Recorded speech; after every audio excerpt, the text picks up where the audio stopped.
Go ahead, walk away. My wealthy wife challenged me, saying I wouldn't survive a week without her. I simply dropped my keys on the counter of the house she paid for. The very next day, her boss and father were in a frenzy, calling nonstop. And now, the bank is ringing off the hook. What exactly did you push him into doing? You're nothing without my success, Marcus.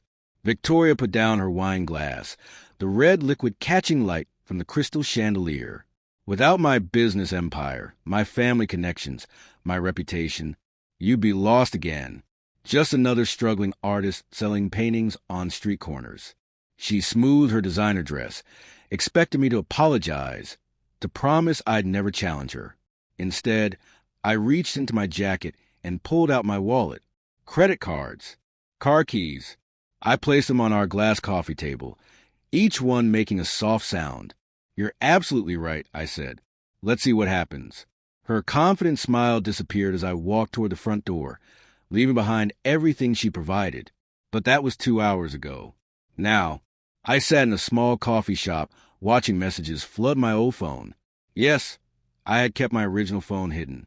Another thing Victoria never knew about. She was calling everyone her assistant, probably her lawyer, maybe her wealthy father. Definitely not the police, because what would she report? My husband left his fancy things and walked away. The coffee shop owner approached with a kind smile. Sir, your order is ready. My real name felt strange when I'd given it the counter, but it was mine. The one thing Victoria couldn't buy or control or manage. I'd paid with coins I'd been saving. Small amounts hidden from what Victoria called my silly little painting hobby. Nobody knew I'd been selling my art online under a different name for months. The coffee was simple, but tasted better than anything from our expensive machine at home. I sat down with my single backpack, the one I'd hidden at my art studio weeks ago, slowly filling it with important things during each visit. Victoria watched our bank accounts, but never questioned studio time. After all, unemployed husbands needed hobbies to feel useful. My phone buzzed. 23 missed calls already. I blocked her number, watched her name disappear from my screen. The first voicemail played by accident when I tried to turn off the sound. Marcus, this is silly. Come home. We'll discuss whatever is bothering you. Her voice sounded like she was talking to a confused child instead of her husband. By the 7th message, her calm was breaking. You can't just leave. Everything we own is in my name. You need my permission for everything. I deleted them all. The morning felt like another lifetime. I'd woken at 5, as usual, alone in our giant bed because Victoria had slept in her home office again, surrounded by computer screens showing her company's profits from around the world. The breakfast was already prepared by our cook. Despite what she told her friends, I knew how to make my own meals. She claimed I couldn't boil water at last month's business dinner. Everyone laughed, including me, the good husband who understood his place. I'd stood at our huge windows watching the sunrise. The silk robe she bought me last year felt uncomfortable. Designer brand, wrong size, chosen by her secretary, who thought all husbands wore large. Today was our anniversary. 5 years. She hadn't mentioned it once this month, but I'd stopped hoping she'd remember after year 3. The art gallery invitation sat on our counter. Another event where I'd smile while the spouses compare vacation homes. Margaretchen would ask about my little painting hobby with that fake sweet voice. Still playing with your watercolors, dear? She'd say, not knowing I'd earned more this month than her husband's dentist practice. That's when I decided to organize Victoria's office, searching for our important papers. She was always protective of her space. Everything arranged perfectly. The recording device sat on her desk, that small black gadget she used for business ideas. When I accidentally touched it while reaching for files, it fell on the floor and started playing. Her voice filled the room mid-conversation. He asked to understand our investment papers yesterday. Laughter. I told him they were too complicated. Too many big words. He actually believed me, Sarah. I could convince him the sky is green, and he'd just nod and smile. My hand shook as I picked it up, saw the date. Last Monday, the day I'd surprised her at her office with homemade lunch. She'd seemed so happy, introducing me to her new business partner as the handsome Mr. Chun. Now I understood the smirk on the partner's face. The recording continued. That's why this arrangement works perfectly. Victoria went on. Handsome enough for photos, simple enough to manage, grateful enough to never leave. My mother taught me well. Marry beauty, not brains. I placed the recorder back exactly where it fell, angled the same way. Then I'd found the papers and something else. A folder marked marriage agreements. Documents dated last week adding new rules about me leaving, losing everything if I walked away without good reason.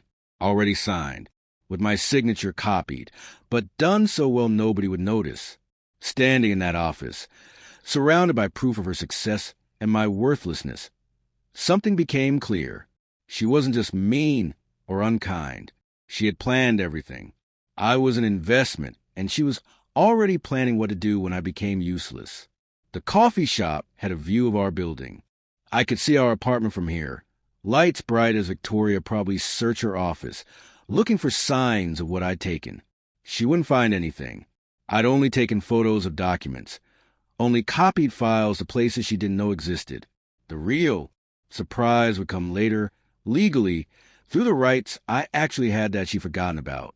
My phone rang again, this time Robert Chun, Victoria's father calling himself. I let it ring, remembering how he'd introduced me at his last party. Victoria's husband. Nice-looking fellow, isn't he? Like I was a painting or a car, something to be looked at and approved. Sarah's text came through then. The secretary who'd served drinks at every family gathering. Heard you left. Coffee shop on Elm when you're ready to talk. I have 5 years of information you need. I smiled, the first real smile in months.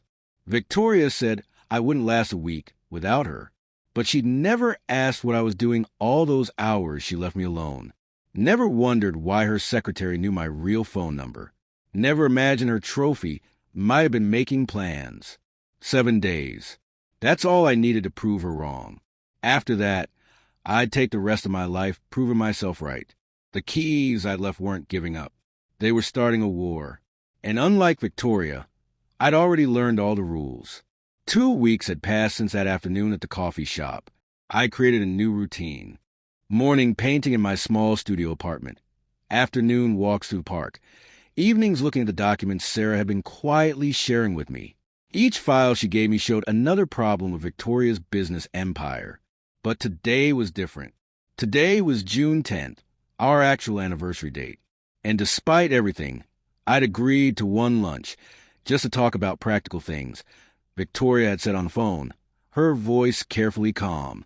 We need to be mature about this. The barbershop on Main Street was the same one I'd used during our marriage. Tom, my barber, worked carefully. Special occasion, he asked, not realizing. The sad irony in his question. Anniversary lunch, I said, watching my reflection change into what Victoria preferred. Neat, controlled, expensive looking. 5 years, right? How wonderful. Where's she taking you? Blue Garden, her favorite, where the servers knew her food preferences and the chef sent free desserts to her usual table.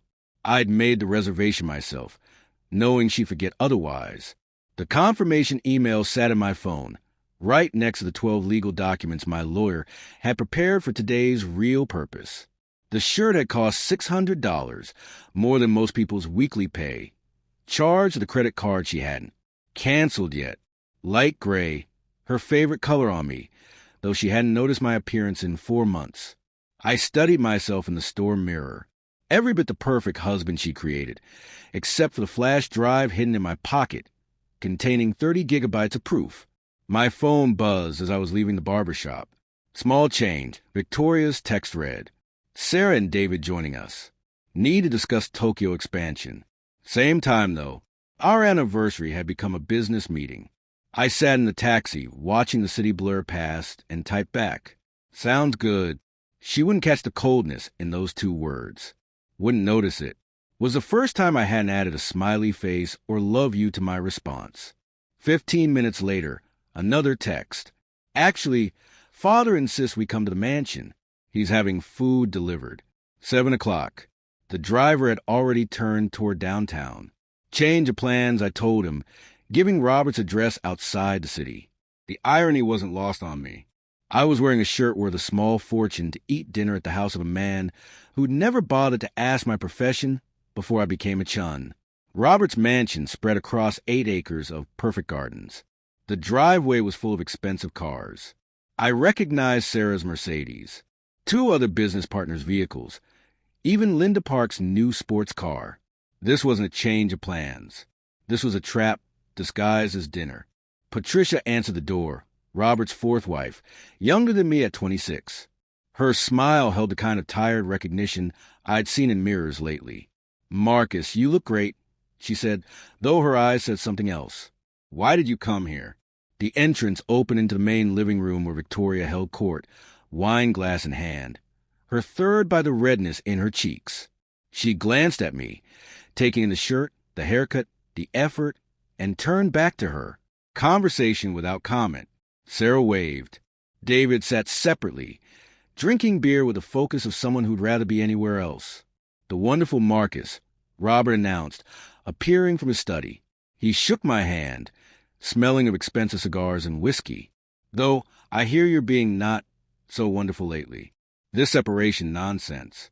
Bad for business. You understand?" Sarah appeared with a tray of drinks.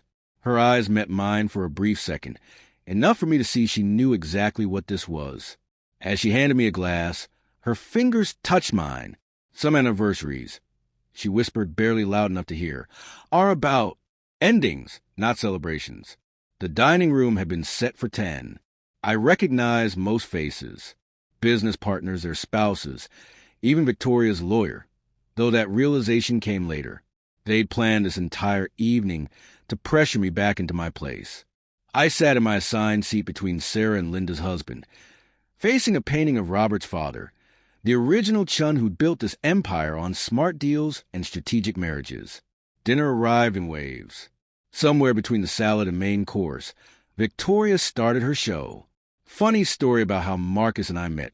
She announced, though nobody had asked. The room turned toward her with practiced attention.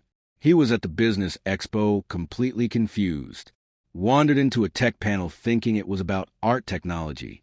She paused for laughter that came too easily. He asked if cloud storage meant storing paintings in attics. Literally thought we were discussing art supplies. The story was false. I'd been at that expo presenting my digital art portfolio to potential buyers, but that truth didn't fit her story of saving a lost artist. "Thank God for lost puppies," Sarah added, raising her glass. "They make the best companions." David's hand found mine, under the table. A gesture meant a comfort, but his pity felt worse than the jokes. I squeezed back once, then excused myself. "Restroom," I said, though everyone knew men didn't need announcements. Robert's study door stood slightly open. His computer screen glowed, forgotten in his rush to play host. I slipped inside, remembering everything. The desk setup, the wall safe behind a terrible copy of a famous painting, the filing cabinet marked confidential. His password was written on a sticky note on his computer. Robert IV, number 1942. His birth year and his favorite number. These people thought they were so smart. Through the window, I could see the dinner table. Everyone laughing at something. Victoria was standing now, gesturing with her wine glass, playing the role of successful wife perfectly, while her actual husband stood in shadows gathering proof. When I returned, the conversation had shifted to business. Tokyo expansion, profit margins, risk management. The spouses sat quiet, decorative, while the powerful discussed millions like game money. Then Sarah, drunk enough to be mean, made her announcement. "You know what Victoria is? She's an empire builder. And Marcus here, he's a decoration. Handsome, elegant, but really just for display." The laughter that followed had an edge, like they all knew the joke hurt deeper than intended. Victoria raised her glass. "Best decision I ever made. Great tax advantages, minimal effort, and he looks perfect at all the right social events." Sarah was clearing dishes, her movements deliberately slow. Our eyes met across the room, and in her gaze, I saw 5 years of stored anger. 5 years of watching people like me be made small, thrown away, replaced. Her slight nod told me everything. She'd heard it all, saved it all, was ready when I was. Something inside me changed, not broke, but became solid and clear as the glass in my hand that suddenly felt like a chain. I stood up slowly. The room went quiet. Everyone stared as I placed my napkin on the table, straightened my expensive shirt, and looked directly at Victoria. "Thank you for dinner," I said, my voice steady. "And thank you for finally showing everyone exactly who you are." I walked out of Robert's mansion that night, each step feeling lighter than the last. In the taxi, I pulled out a cheap phone from my backpack, purchased with cash at a small store where they didn't ask questions. My fingers typed a simple message to the only number saved. Thursday, 3 p.m. Art District Cafe. Sarah's reply came within seconds. "I'll bring everything." 4 days of waiting felt like 4 years. I kept my routine at the studio apartment, ordered simple food, made small art sales to keep my skills sharp. Victoria had stopped calling. Her lawyer was managing everything now, sending official letters about reconciliation in the interest of financial stability. Each letter went straight into my shredder, then to Michael Torres, my new attorney, who worked 3 hours away in a different state where Victoria's connections meant nothing. Thursday arrived sunny and warm. The Art District Cafe sat squeezed between a bookstore and a shop selling handmade jewelry, its windows decorated with local paintings. Nobody from Victoria's world would ever find themselves here, which made it perfect. Sarah was already seated in the back corner, wearing simple clothes despite the heat, looking like someone's aunt who'd gotten lost on her way to the library. But her eyes, those eyes held 5 years of carefully saved anger. "Mr. Chun," she began, and I stopped her. "Marcus, I'm using my real name now." She smiled, pushing a cookie tin across the table. The tin looked old, flowers, painted on top, the kind your grandmother might use for buttons. Inside, wrapped in soft paper, lay a lipstick container. "Twist the bottom 4 times, then pull," she instructed. The lipstick was actually a flash drive, 20 gigabytes of what Sarah called insurance. "Started collecting in 2018. She said, voice barely above the cafe's noise. "Robert's second wife, Elena. She knew something was wrong with the business. Asked me to watch, to listen. Then she had her accident." Sarah's fingers made air quotes around the last word. "Single car, beautiful weather, failed brakes. After that, I kept everything. Every email, every phone call I could hear, every business partner paid off with company money, every tax form that didn't match internal records." The server brought coffee, and we fell silent until he left. Sarah poured with steady hands, though I noticed a small shake when she mentioned Elena. The third wife, Caroline, she lasted longer. Smart woman, business degree from Harvard. Started asking the right questions in year 3. Robert had her declared unstable. She signed the divorce papers from a hospital. Gave up all rights to avoid endless treatment. My coffee went cold, as Sarah described. 15 years of business crimes. Each one carefully saved on that tiny drive. But she saved the worst for last. Your wife isn't just involved. She's been planning to replace you with David. There's a paper trail. Gifts charged to fake companies. Hotel reservations that match his supposed business trips. She's planning to divorce you, Marcus. But first, she needs to destroy your reputation. That anniversary dinner. They were all witnesses to your unstable behavior. Walking out, leaving your things. They'll say it as a breakdown. The sandwich batch arrived, but neither of us touched it. I was thinking about David's hand squeezing mine at dinner, wondering if his sympathy was real or part of another game. That night, I sat in my studio apartment with my laptop, the flash drive loaded, scrolling through Sarah's proof. It was overwhelming. 5 years compressed into folders organized by year, by problem, by victim. But I needed more. I needed Victoria's own files to support everything. Michael Torres answered my call on the first ring despite it being nearly 11. I need to create a business. I told him, something that sounds like nothing. That could be anything. When? Tomorrow. That's quick work. It'll cost money. I'll pay. Double. 3 hours north on the highway, past the exit for wealthy suburbs where Victoria's colleagues lived in their own glass prisons. Michael's office occupied the third floor of a building that also housed a doctor and an accountant. No fancy furniture, no expensive art, just certificates on the wall and a coffee maker that had seen better years. He'd already prepared the papers. Phoenix Art Holdings, LLC, created in one state, registered in another, with a business address that led to a mailbox that led to another business that led nowhere. The structure is completely legal, he explained, sliding documents across his desk, but complicated enough that finding it would take months of serious investigation. By then, you'll have finished whatever you're planning. How do you know I'm planning something? Michael leaned back, studying me, because men who pay double for quick creation don't do it for fun. They do it for freedom. 1 week later, Victoria left for Tokyo. 4 days of meetings about expansion into Asian markets. She'd said, though I knew from Sarah's information that she was really setting up accounts I'd never be able to find. The housekeeper, Maria, seemed relieved when I told her to take the week off. Paid. Time away. Deep cleaning, I explained. I need to do this myself. Alone in our apartment, I became someone else. Not the trophy husband, not the decoration, but a detective uncovering proof of my own planned destruction. Victoria's office password was embarrassingly sentimental. Our wedding date, as if that meant something to her beyond a tax benefit.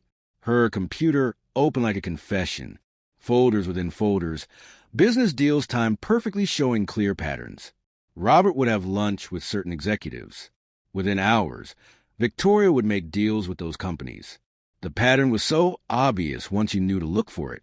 In her locked drawer, the one she thought I didn't know about, lay letters that made my stomach hurt. Not just about David, but about me. Emails to Sarah discussing my mental weakness, suggestions that I might need professional help, plans to have me evaluated by a Dr. Robert knew, one who testified in Caroline's case. My hand stayed steady as I photographed each page, uploaded each file to Phoenix Art Holdings' encrypted cloud storage. Every document went back exactly where I'd found it, positioned perfectly. Victoria would return to an office that looked untouched, while I held copies of everything that could destroy her. The final document was in her personal safe. She'd hidden the combination in a book about successful women, thinking she was clever. Inside, beyond the cash and jewelry, was a single folder marked exit plan. Not for business or travel. For me, a timeline showing when to file for divorce, how to claim I'd abandoned her, which assets to hide first. My removal was scheduled like a business deal, complete with profit calculations. I photographed it all, then sat in her leather chair, looking at the city lights below. Somewhere out there, Sarah was probably filing her own reports. Michael was setting up the next phase of business structures, and Victoria was sleeping peacefully in Tokyo, dreaming of empires built on the lives of people who trusted her. She was wrong about one thing, though. I wasn't just another decoration in her collection. I was the one holding the evidence. The evidence in my hands suddenly felt heavier than Victoria's entire desk. I put down the papers and stood from her chair, my reflection caught in the dark computer screen. A person I barely recognized. Someone stronger and more determined than the man who'd walked down the aisle 5 years ago. The next morning, I returned to my routine at the community center on Park Street. The art room was my sanctuary. 2 hours where the world dissolved into colors and brushes. I was cleaning my paintbrushes when David appeared, his gym clothes clean but his face tired, dark circles poorly hidden under his eyes. "Sarah knows," he said without introduction, glancing around the empty art room, about Victoria's messages to me. He hired someone to investigate, had our phones copied. Water dripped from my brushes onto the sink. "Why are you telling me this?" "Because whatever you're planning, and don't pretend you're not, these people don't just get angry when trapped. They get revenge." He pulled his baseball cap lower, revealing a bruise along his forehead, carefully covered but visible this close. "Sarah's already moving money overseas. Robert's been making calls to judges he knows. They know something's coming." Before I could respond, he was gone, his footsteps echoing across the wooden floor with purpose. I sat there, paint water staining my hands, wondering if he'd been sent to test me or warn me. With these people, kindness and cruelty often looked the same. That evening, Victoria came home carrying sunflowers, my least favorite flowers, though I'd mentioned it only once 4 years ago. She brought roses for every occasion, since, when she remembered occasions at all, the sunflowers meant something. They meant she was paying attention now. Thought we could have dinner together, she said, setting them on the counter where my keys once lay. Like we used to. We hadn't eaten together without others present in 7 months. I watched her pour wine, the expensive kind she usually saved for clients, and arranged cheese on a plate with unusual care. Her hands, normally so steady when signing million-dollar contracts, showed the slightest shake. "I've been thinking," she said, settling across from me at our dining table that seats 8, but had never hosted a family meal. We should take a trip. Just us. Maybe that place in Colorado with no internet. Remember how you love the mountains? I'd mentioned loving mountains once on our honeymoon, while she'd spent the entire trip on business calls. The fact she remembered felt like a trap, ready to snap shut. When I asked, cutting a piece of cheese with careful precision, next week or sooner, tomorrow even, her eagerness gave her away. "You seem stressed, Marcus. The separation, living in studios, it's not good for you." She pushed a document across the table. "New insurance. Paper," she explained. "Better protection for both of us." Her eyes watched my hand as I picked up the pen, looking for hesitation, for signs of suspicion. Under the table, my phone captured every page. Michael Torres' app running silently, storing images in Phoenix Art's encrypted cloud. "You trust me, don't you?" Her question hung between us like a storm about to break. "Completely," I lied, signing my name with the same hand that had documented her plans to destroy me. 4 days later, my sister arrived from Texas, her presence announced by Victoria herself, picking her up from the airport, something she'd never done before. She carried her luggage, complimented her new haircut, asked about her kids with interest so polished it sparkled. "Oh, Marcus," she gasped, pulling me aside in the kitchen while Victoria made her a cocktail with the exact recipe she preferred. "You didn't tell me things had gotten better." She seemed so caring. The words I wanted to say piled up behind my teeth. "She's acting, sis. This is a performance where you're the audience and I'm the prop. And somewhere there's an ending that has me institutionalized or worse." Instead, I smiled. She's full of surprises. That week became a lesson in Victoria's skills. Museum visits she'd previously called boring. Dinners at restaurants she'd booked months ahead, though I knew her assistant had pulled strings that morning.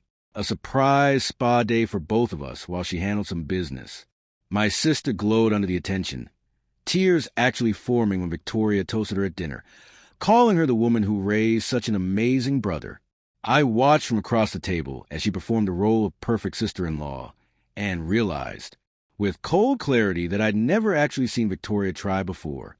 This was her at full power, the charm that had built her empire, directed now at convincing my sister that her brother was safe. The final night of her visit, she sat on my bed in the guest room, holding my hands.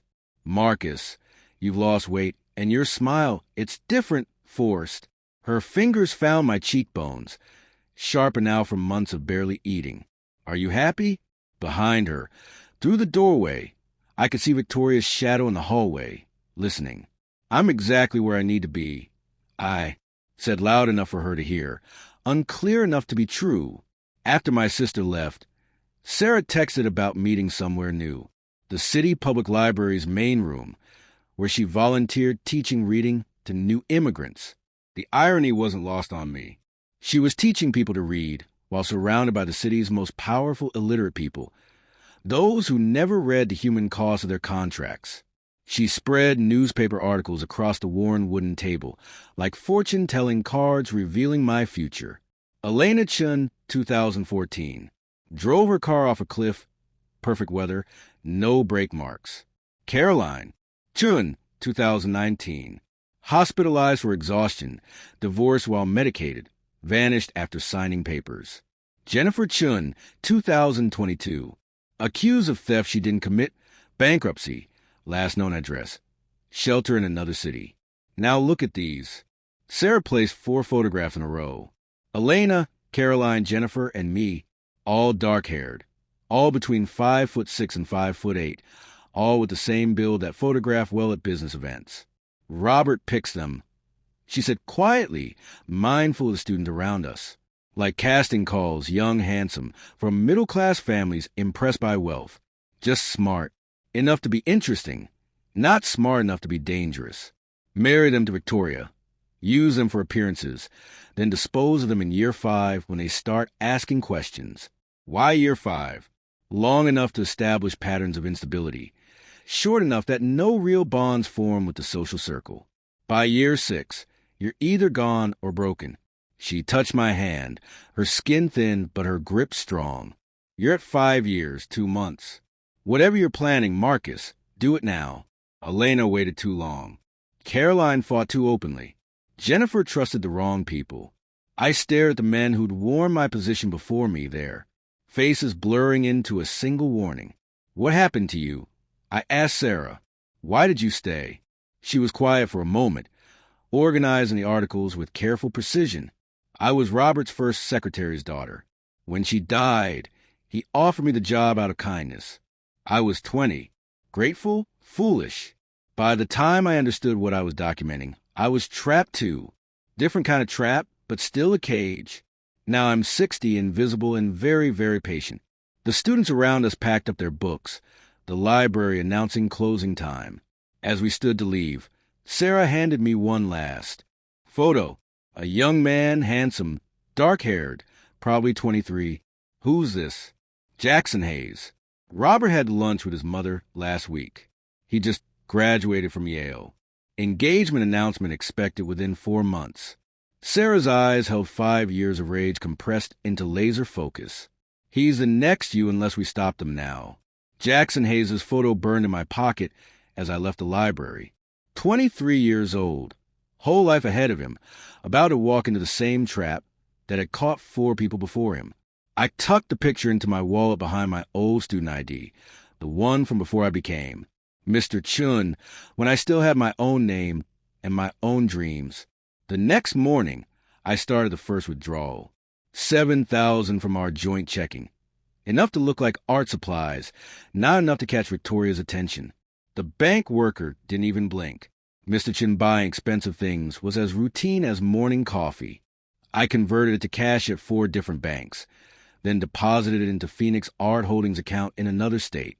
Michael Torres had shown me how to create a paper trail that looked like art consulting fees.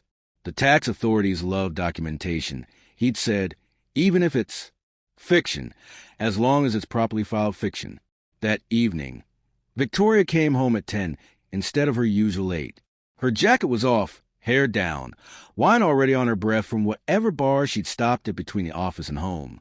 I was in the kitchen, making myself dinner, when she stumbled slightly at the doorway. Lost a Peterson contract today, she announced, pouring herself a large glass of wine, though it looked closer to overflowing. $30 million in revenue gone. They said there were concerns about ethics. Can you believe that? Ethics concerns at my company. I kept my face neutral, though I knew Sarah had sent information Peterson's ethics officer 3 weeks ago. That's unfortunate, I said, watching her drink half the glass in one gulp. Sarah thinks someone's talking to our clients. She poured again, her hand less steady. Says there are rumors about a government investigation. Ridiculous. The next day, I moved 10,000. The day after, 13,000. Art classes, I told the one worker who asked. My wife wanted me to improve my skills. She smiled knowingly, probably thinking of her own spouse who never noticed such expenses. Victoria's drinking grew worse, in perfect match to her losses. Every night brought a new crisis, another client, pulling business, another partner asking questions, another rumor about federal involvement.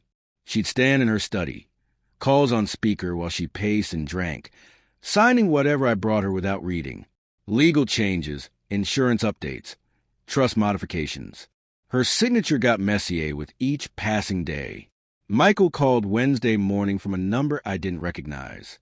Can you meet today? Important. I found him at a rest stop on the highway, sitting in a simple car, looking like any other small-town lawyer, except for the tension in his shoulders. The FBI contacted me. he said without introduction. They know I represent you. They want to talk. My chest tightened. How did they? Robertson has been under investigation for 15 months. A former worker named Dennis Park filed a complaint. They've been building a case, but they need someone with inside access to confirm. He handed me a business card. Agent Sarah Coleman. She specifically asked for you. Did you tell them anything? Lawyer-client privilege. But Marcus, if you're going to act, it has to be now. Once the FBI goes public with their investigation, all money will be frozen. Everything you haven't moved will be locked in legal battles for years. That night, I watched Victoria pour her eighth. Drink before dinner. Her phone rang constantly. Sarah, Robert, lawyers, crisis managers. Each call made her drink more, sign more, suspect everyone except the husband quietly refilling her glass. Maybe you should eat something, I suggested, playing concerned spouse while calculating how much longer her body could take this pace. Not hungry, she muttered, then looked at me with tired eyes. You've been different lately, calmer. Art therapy, I lied smoothly, learning to accept what I can't control.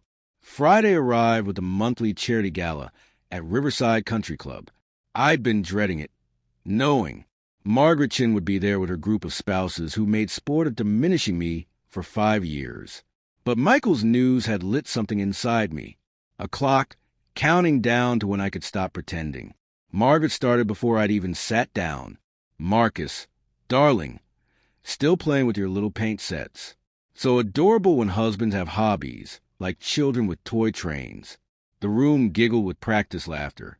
Sarah stood in the corner serving drinks, invisible as furniture. Our eyes met for a brief second. Actually, Margaret, I said, my voice carrying across the room. My art business is up 200% this year. How's yours doing? Silence fell like a knife. Margaret's face went from mocking to shocked, her mouth opening and closing like a fish pulled from water. I'm sorry, what? She managed. 200%. Would you like to see the records? I particularly enjoyed selling 3 paintings to your husband's dental office last month. Made excellent money when they renovated. You didn't know about the renovation, right? Margaret's face went pale. She hadn't known. Around the room, other spouses leaned forward, suddenly seeing me as something other than Victoria's pretty accessory. Though I suppose, I continued, stirring sugar into my coffee with deliberate calm. Some of us prefer real. Businesses are toy ones, and some of us prefer real income to pretend success. Sarah actually smiled, not much, just a slight upturn of her lips as she refilled my cup. The meeting continued in strange silence, the usual gossip replaced by careful glances in my direction. By evening, Victoria would hear about this. By morning, Robert would know his son-in-law had fight. But I didn't care anymore. The clock was running down, and I was tired of being underestimated. The explosion came Monday. I was in my studio apartment when my phone lit up with alerts. David had filed for divorce from Sarah, and he brought proof, not just cheating. For affairs over 3 years, but business fraud, hidden money, and a particularly damaging email chain where Sarah discussed removing David from the situation with her lawyer. Victoria called me 21 times in an hour. I answered on the 22nd. What did you tell him? She demanded without greeting. Tell who? David. Sarah thinks I leaked information to him. She says you two were friendly at dinners, that you must have. I told him nothing. I said truthfully. David had found his own proof, fought his own war. We were parallel soldiers who'd never shared. Notes. Through the phone, I could hear something break in her office. He's pulling out of the company. 15 years of partnership gone. He says I betrayed him for a man. Her laugh was bitter, broken. Wasn't even interested in David. He's too young, too naive. I was just keeping options open. The admission should have hurt, but I felt nothing. Just made a note on my phone. Proof Michael might need later. You always thought you were smarter than everyone else. I heard Sarah screaming in the background. Well, congratulations. You destroyed us both. The line went dead. Victoria didn't call back. But Sarah texted an hour later. Robert called emergency meeting. All partners. The empire's falling. I stared at Sarah's text for a full minute. The words, The empire is falling, glowing on my screen like a prediction finally coming true. My hands move without thinking. Pulling a baseball cap from my closet, purchased with cash 4 weeks ago from a sports store in Queens where they didn't ask questions. The jacket was plain, off the rack from a discount store, something Mr. Chun would never wear. Dark sunglasses completed the transformation into nobody, anyone, someone who didn't exist in the Chen's world. Sarah's office building on Madison Avenue had the kind of security that looked impressive but was mostly show. I'd been there dozens of times as Victoria's husband, knew the guards changed shifts at 1:30, knew Sarah's assistant, Linda, always took 50 minutes to grab lunch from the place 4 blocks over. The elevator ride to the 38th floor felt endless.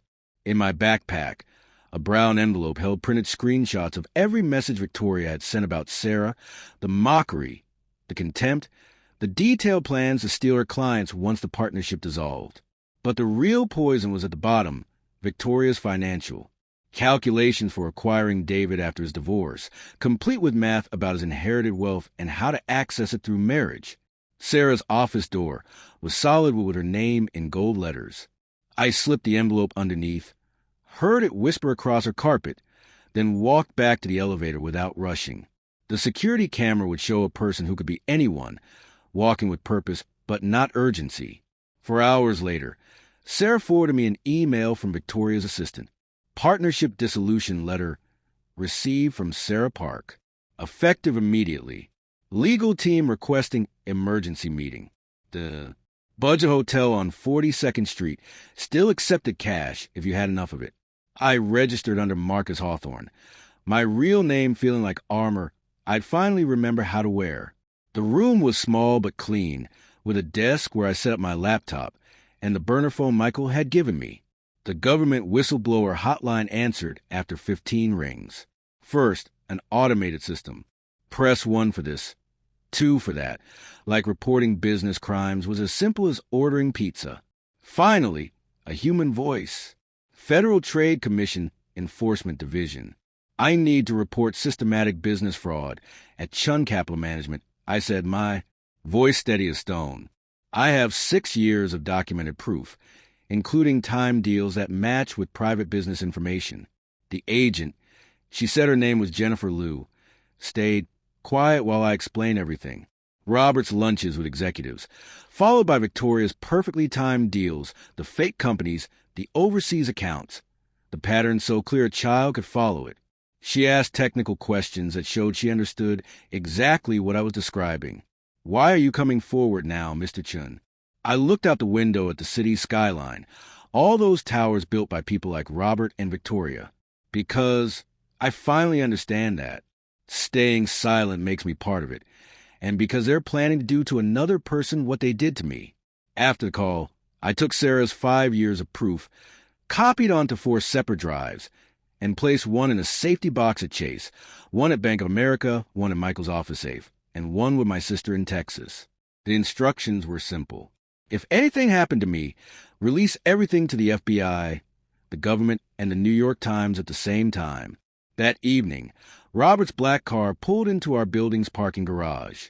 I watched from the apartment window as he emerged, his face tight, with something between anger and fear. He didn't bother with security, had his own key, the privilege of a father-in-law who owned 40% of his daughter's company. Where are your files? Robert's voice carried through the apartment before he'd even reached Victoria's study. Dad, what? The files, Victoria. Now, I made myself small in the kitchen, preparing tea with deliberate normalcy, while their voices rose and fell through the walls.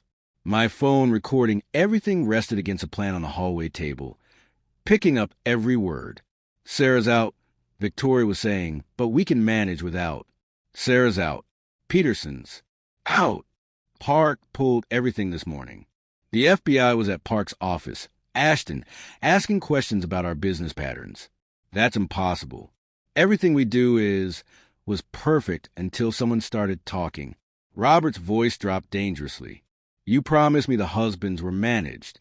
Said Marcus was too simple to understand what he was signing. He is, Victoria insisted.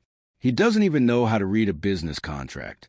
I entered with a tea tray, my face perfectly blank, the devoted husband serving drinks while his world discussed him like furniture. They both looked at me, Robert with cold judgment, Victoria with dismissive certainty. "Honey," I asked Victoria. She ignored me, turning back to her father. "Find the leak. Fix it, or we're all finished." They worked until 3 a.m, spreading papers across Victoria's study like fortune-telling cards that might reveal their future. I heard Victoria's printer running constantly, documents being destroyed, calls to lawyers who charged $3,000 an hour to answer phones at midnight. By 4 a.m, Victoria had passed out in her chair, surrounded by proof of her crumbling empire. Her head rested on a stack of contracts, makeup smeared on paper's worth. Millions. The mighty business genius, reduced to an exhausted woman who'd built a throne on the lives of people she'd underestimated. I moved through our apartment one last time, not with sadness, but with the clinical efficiency of someone already gone. My clothes stayed in the closet. Let her explain to people why her husband left everything behind. The watch remained in its box, blood money and guilt gifts that had never truly been mine. In my backpack, my laptop, my real identification, and the banking information for Phoenix Art Holdings, which now held exactly 50% of our liquid money, legally withdrawn over. The past weeks. The keys went on the glass table where this had all started. House key, car key, mailbox key, lined up with perfect precision. Next to them, a single note on plain paper. Check your accounts. The security guard didn't question why Mr. Chun was leaving at 4 a.m, with only his backpack. In their world, the rich did whatever they wanted whenever they wanted. He'd probably seen stranger things. The morning air hit my face as I stepped onto the street, cold and sharp and absolutely perfect. Behind me, 20 floors up, Victoria slept in her chair, unaware that her husband had just fired the first shot in a war she didn't know had already begun. In 7 hours, she'd wake to find her accounts lighter and the FBI closing in. The taxi dropped me at the budget hotel just as the sun began painting the city's glass towers gold. I paid cash, walked through the lobby without looking back, and took the elevator to my room on the 8th floor. From my window, I had a perfect view of our building. Victoria's building now, I supposed. I ordered room service, pancakes, fresh fruit, coffee strong enough to wake the dead. The normalcy of it felt surreal. At 7:48, I opened my laptop and watched our joint accounts online, knowing the banks would notify Victoria the moment they opened at 8. At 8 exactly, I refreshed the page. The account showed the automatic divisions Michael had filed weeks ago, triggered by my official change of address. 14 million redistributed, according to state matrimonial law. Half of everything, just as the marriage agreement she'd insisted on had specified. The same agreement she thought protected her, but actually guaranteed my rights to marital money. My phone, placed face up, on the white table, lit up at 8:06. Victoria's photo appeared, the one from our wedding where she looked invincible. I let it ring through to voicemail. By 8:20, she called 12 times. I turned on the voice recorder, playing each message aloud to the empty room. First message, Marcus, what's happening? The bank just called. There's some kind of mistake with our accounts. Fifth message, this isn't funny. Call me back. We need to fix this before the markets open. 14th message, what did you do? What did you do? 23rd message, please. Whatever you think you're accomplishing, we can work this out. You don't understand the position you're putting me in. 32nd message, the business calls are hitting. I can't cover them without those funds. You're destroying everything we built. 41st message, Marcus, please. They're freezing everything. The FBI is here. God, please answer. By noon, her voice had changed from commanding to begging. The 54th call came through as I was finishing my second cup of coffee. This time, I recognized the number. Her lawyer, not her. Mr. Chun, this is James Kellerman. Your wife has retained me to discuss the regular movement of marital money. We need to. I hung up and blocked the number. Then I called Michael. They're panicking, he said, and I could hear the smile in his voice. Everything we did was completely legal. Those funds were jointly owned. You had full withdrawal rights. and we followed the letter of the law. She can fight it, but it will take months, and by then she'll have bigger problems. That evening, I was eating dinner in my room, a perfect burger I could actually taste now that my appetite had returned, when my phone buzzed with a news alert. I turned on the television, flipping to CNN. The footage was beautiful in its brutality. Robert Chun, the man who'd built an empire on other people's losses, being led from his mansion in handcuffs. His silver hair was messy, his usual armor of expensive suits replaced with a wrinkled shirt. FBI agents carried boxes of proof past the cameras, each one containing Sarah's 5 years of patient documentation. Federal authorities arrested business mogul Robertson this morning, the reporter announced, following a years-long investigation into business fraud, tax crimes, and wire fraud. Sources indicate multiple whistleblowers provided crucial proof, including detailed records spanning 5 years. My phone lit up with a text from Sarah. Just a champagne glass emoji. Sarah, who'd never sent an emoji in her life, who'd served these people tea while documenting their crimes, had finally seen justice arrive at Robert Chen's door. For weeks past in strange peace, I met with FBI agents, provided testimony, watched the news coverage from my hotel room as the empire crumbled in real time. Sarah fled to Europe. Linda Park pleaded guilty, immediately hoping for mercy. Other partners turned government witness, racing to sell each other out for reduced sentences. Then on a Tuesday evening, Victoria found me. I was sitting at the hotel bar, drinking champagne I'd bought with my own money earned from art I'd sold while she thought I was playing with cute hobbies. She looked like a ghost wearing an expensive dress, uncombed hair, hollow eyes, her designer jacket, wrinkled like she'd slept in it. "You destroyed everything," she said without greeting, standing too close, wine on her breath at 7 in the evening. I turned on my bar stool, met her tired eyes directly. I revealed everything. There's a difference. We had a life. You had a life. I had a role in your show. I took a sip of champagne, letting the bubbles settle before continuing. You said I wouldn't survive a week without you. It's been 28 days, and you're the one who looks like you're drowning. She reached for my arm, her fingers closing on air as I pulled away. You don't understand what you've done. My father's facing 15 years. The company is gone. Everything is exactly what you built it to be. A house made of lies. I just stopped holding it up. Her face twisted, anger replacing desperation. She raised her voice, drawing stares from other customers. You stupid fool. The bartender, a man about Sarah's age, stepped forward. I'm going to have to ask you to leave. Do you know who I am? Victoria demanded. Someone who's disturbing our guests. He replied calmly. Security arrived within minutes. 2 people who guided Victoria out with professional efficiency while she shouted about lawyers and lawsuits. The bartender returned to his station, polished a glass, and set another champagne glass in front of me. On the house, he said. That was long overdue. 3 days later, David and I were called to testify on the same day, though we'd never coordinated. He looked stronger than I'd ever seen him. No longer the wilting flower at business parties. We sat in the courthouse hallway, not speaking, but understanding everything. Sarah's testimony came last and lasted 4 days. She brought receipts for everything, every bribe, every threat, every person they destroyed. She spoke about Elena's accident, Caroline's hospitalization, Jennifer's manufactured bankruptcy.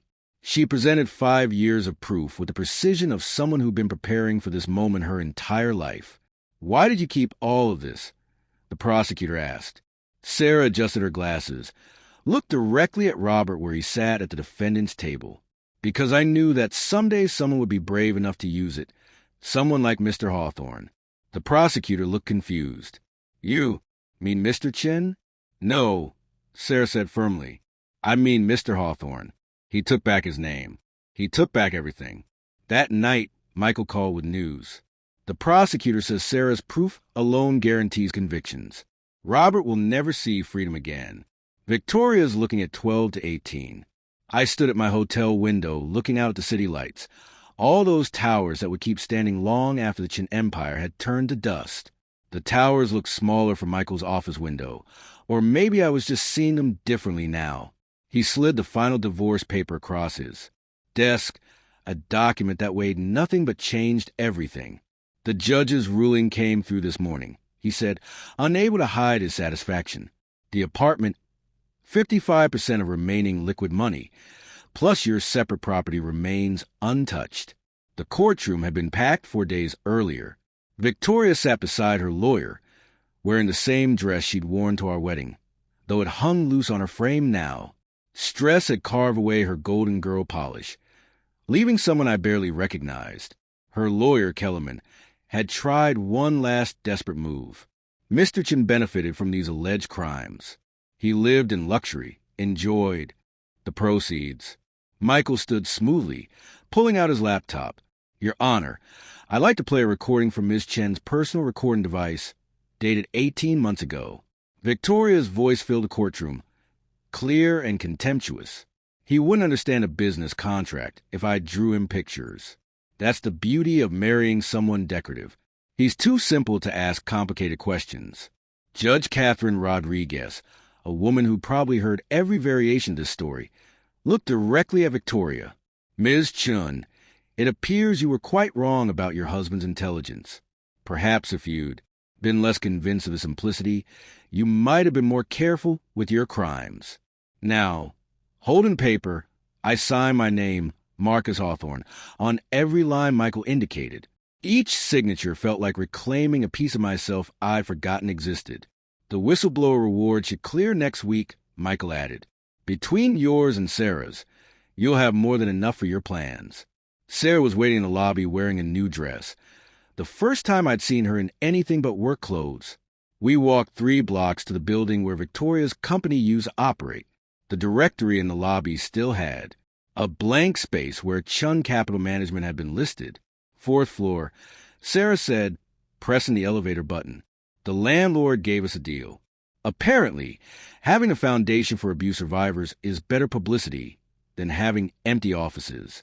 The space was modest, 5 rooms that had once been a law practice. But the windows faced west, catching afternoon light, and there was something poetic about building our future above Victoria's ruins. Phoenix Foundation. Sarah read from the temporary sign we'd hung that morning. Rising from ashes. Our first client arrived that afternoon. Jennifer Park, wife of a tech executive who'd been falsifying user data. She clutched a folder of documents like a life preserver. My husband says I'm paranoid, she whispered, looking between Sarah and me. Says I wouldn't understand the technology anyway. Sarah leaned forward, her 5 years of experience compressed into absolute certainty. Every document tells a story, Mrs. Park. We're going to help you write a new ending. 3 weeks before Christmas, my sister called. I'm coming to visit, she announced, not asking. I need to see my brother. I'd moved into a 1-bedroom apartment in Brooklyn, smaller than the penthouse by far, but full of windows and light. The kitchen was cramped but functional, and I'd been teaching myself to actually cook, not just heat things up. My sister arrived with 1 suitcase and 1,000 questions she was too polite to ask. I met her at the airport myself, driving my own used Honda, reliable, practical, invisible in traffic. You look different, she said, studying my face as we sat in airport traffic, younger somehow, lighter. That week, we didn't talk about Victoria or the trial or the money sitting in accounts I could access but rarely touched. We talked about the foundation, about Sarah's dry humor, about the people who came to us carrying secrets like stones. I cooked Christmas dinner, ham that was slightly dry, potatoes that were perfect, pie from a bakery because some traditions deserve to survive. My sister watched me move around my kitchen, comfortable in my space in a way I'd never been in the penthouse. You're happy, she said, not a question but a discovery. I'm free, I corrected, then reconsidered, which might be the same thing. She stayed an extra week, sleeping in the living room on a pull-out couch I'd painted navy blue, reading books while I worked on foundation cases. On her. Last night, she hugged me the way she used when I was small, before I learned to perform happiness instead of feel it. I'm proud of you, she whispered, not for surviving her, but for becoming yourself. 7 months had passed since I'd walked out of the apartment. Spring was arriving in Brooklyn, and I stood in the doorway of the penthouse. My penthouse now, though I'd only returned to sign the final papers. The rooms echoed with absence, Victoria's things long since removed by movers her mother hired. My phone rang. Sarah, her voice energized in a way that 5 years of silence never allowed. "We have a new client," she said. "Councilmember Williams' husband. He's been documenting campaign finance crimes for 3 years." I looked at the keys in my hand, the ones I'd taken back, the ones I'd left, the ones I'd earned. They were heavier now, weighted with purpose instead of revenge. Through the window, I could see Jackson Hayes walking past with his new girlfriend, not Victoria, who was serving 4 to 6 in minimum security, or any Chin woman, but someone his own age who held his hand like it mattered. Ready for round 2, Sarah asked. I thought about the 21 people who'd come through our doors in just 4 months. 6 had successfully left their marriages with their money intact. 15 were still gathering courage and documentation. Each one learning what I'd learned, that freedom isn't given. It's taken one document at a time. I was born ready, I told Sarah, closing the door on the empty apartment. I just didn't know it until someone tried to convince me I was nothing. The lock clicked with finality. I walked to my Honda, tossing the keys to the real estate agent who'd sell this monument to Victoria's ego. The money would fund the Phoenix. Foundation for another year, maybe 3. As I drove back to Brooklyn, back to my smaller, warmer life, I thought about Elena, Caroline, Jennifer, the ghosts of husbands past who'd walked this path before me. They'd been broken or silenced or erased. But their stories, preserved in Sarah's careful documentation, had saved me. Now Sarah and I were saving others, one signature at a time, one person at a time, building a bridge out of the ashes of the empire we burned down. My phone buzzed with a text from David. "Coffee tomorrow? I have someone you should meet. He needs our help." I smiled, merging into traffic, heading home, my real home, not a cage with a doorman and a glass table where I'd finally set down my keys and walk toward this moment, this life, this freedom that looked exactly like I'd always imagined it would, unremarkable, undramatic, and absolutely mine. If this story of calculated revenge had you cheering for Marcus, hit that like button right now. My favorite part was when he lined up those keys on the glass table and walked away without looking back. What was your favorite moment? Drop it in the comments below. Don't miss more thrilling stories like this. Subscribe and hit that notification bell so you never miss an upload.